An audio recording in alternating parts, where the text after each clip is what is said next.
السواح أغلبهم أمريكان بيموتوا في اللون الخمري، لكن الشقرة اللي زيك ملهاش تأثير غير على الهنود بس.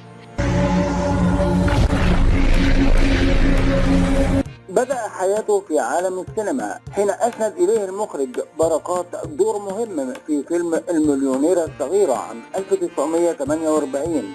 وفي عام 1950 سافر إلى إيطاليا لمدة 6 شهور على أمل الظهور في أفلام إيطالية، ولكن لم يكتب له النجاح هناك. من أهم أفلامه امرأة على الطريق، والطريق، وطريق الأمل، والرجل الثاني، وصراع في النيل، وفي بيتنا رجل، والزوجة رقم 13. السواح أغلبهم أمريكان بيموتوا في اللون الخمري، لكن الشقرة اللي زيك ملهاش تأثير غير على الهنود بس.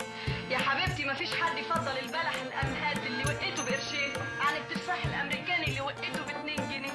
التفاح الأمريكاني في أمريكا مرات ملوش سعر، بيوكلوه للبهايم.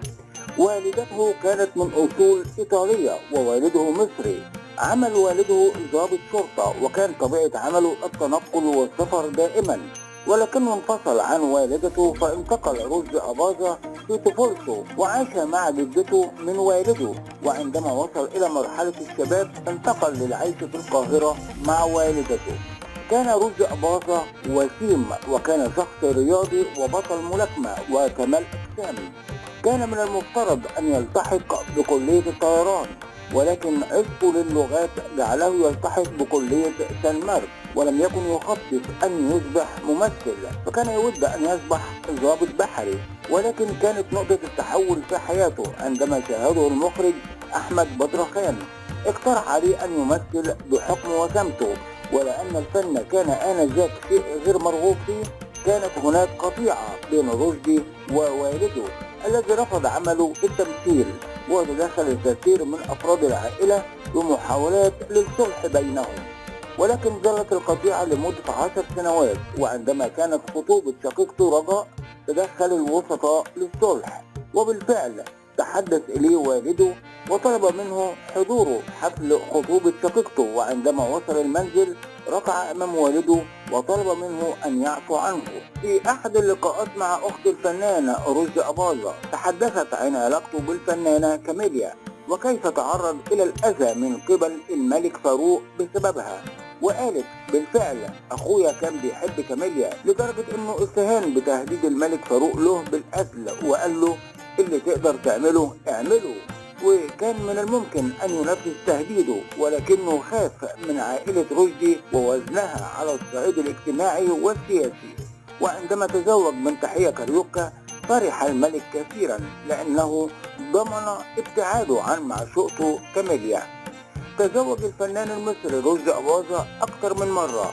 كانت أولى زوجاته هي الفنانة تحية كاريوكا، وذلك في عام 1952، واستمر معها 3 سنوات، ثم انفصل عنها وتزوج للمرة الثانية من سيدة أمريكية هي بربارة، والتي رزق منها بابنته الوحيدة اسمت.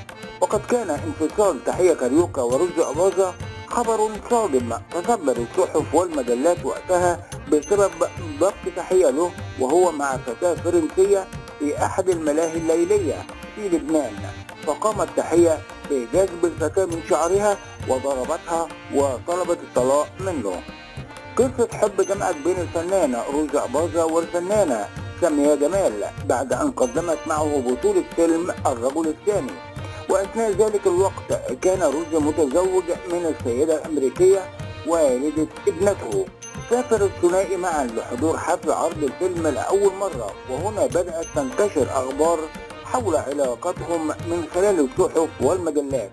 وصل الأمر إلى زوجته مما أشعل الخلافات بينهم، ولكنه حاول أن يهدئ الأمور مع زوجته خوفا على ابنته. وعندما عرض عليه فيلم صراع في النيل اصطحب زوجته معه لكي يحسن الأوضاع بينهم، لكنها أصرت على الانفصال. وقد تواصلت معه سامية جمال وعبرت له عن اشتياقها له، وأخبرته أنها ابتعدت من أجل حياته مع زوجته وابنته. استمرت علاقتهم 3 سنوات، وخلال هذه الفترة توضحت علاقة سامية بوالدة رشدي التي أحبتها كثيرا، وكذلك توطدت علاقتها بابنته. تزوج رشدي أباظة من سامية جمال في سبتمبر عام 1962، وهنا طالبت صديقته بحضانة ابنتها، ولكن رفض رشدي ذلك، وأصبحت سامية جمال تقوم بدور الأم لإسمت، وتخلت عن حياتها الفنية من أجل حبها لرشدي أباظة. العروس هو بسلامتك العروسة؟ هو بسلامة العروس. في عام 1967 سافر رشدي أباظة لتصوير فيلم إلى جانب الفنانة صباح، وهو فيلم إيدك عن مراتي. وهناك في لبنان طلب من صباح الزواج، وبالفعل تزوج دون علم سامية جمال، والتي سألته عن الأمر فكذب عليها وأكد أنه لم يتزوج منها، كما أنه أكد لصباح أنه انفصل عن سامية جمال. وبعد مرور 15 ساعة على زواجهم اتصلت شقيقة صباح بها وأخبرتها أن سامية جمال ما زالت زوجته، وبدأت الصحافة تتهم صباح بأنها خطفت زوج سامية، وبسبب ذلك طلبت صباح الطلاق، وبالفعل انفصلت عنه في نفس اليوم بعد 24 ساعة زواج.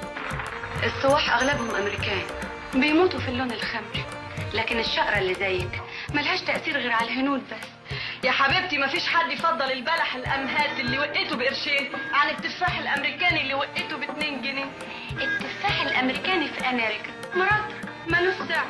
وعندما عاد تعاملت معه سامية جمال كأن شيئا لم يكن، ولكن حدث خلاف ما بين سامية جمال وإسمت ابنته، فهاجمها رشدي بكلمات قاسية، ثم حاول الاعتذار منها لكنها رفضت وتركت المنزل وذهبت. أقامت في فندق واستمر الخلاف بينهم طيلة شهرين. رفضت العودة إليه أيضا، فحاول الانتحار وكاد يطلق الرصاص على نفسه، فتدخل ابن عمه وحل الخلاف بينهم، وعرض عليها دور في فيلم الشيطان والخريف، فوافق رشدي على عودتها للتمثيل. معقول؟ وريني كده. لا. وأثناء التصوير أصيبت سامية بشلل مؤقت وظل إلى جانبها، لكنه بدأ يدمن الخمر، وحدثت خلافات بينهم أكثر من مرة بسبب هذا الأمر، وانفصل بعد 17 عام من الزواج. أما نبيلة أباظة كانت آخر زوجاته، وهي ابنة عمه التي استمرت معه حتى وفاته. بحسب ما ذكرت منيرة أباظة شقيقة رشدي أباظة عن أيامه الأخيرة، قالت أن المرض قد هاجمه بشكل مفاجئ، وبدأ يشعر بألم في أعصابه حتى اكتشف إصابته بسرطان في المخ، ورغم إجراء جراحة خطيرة بالمخ في لندن، إلا أنه بعد عودته إلى مصر تدهورت حالته وتوفى في 27 يوليو عام 1980.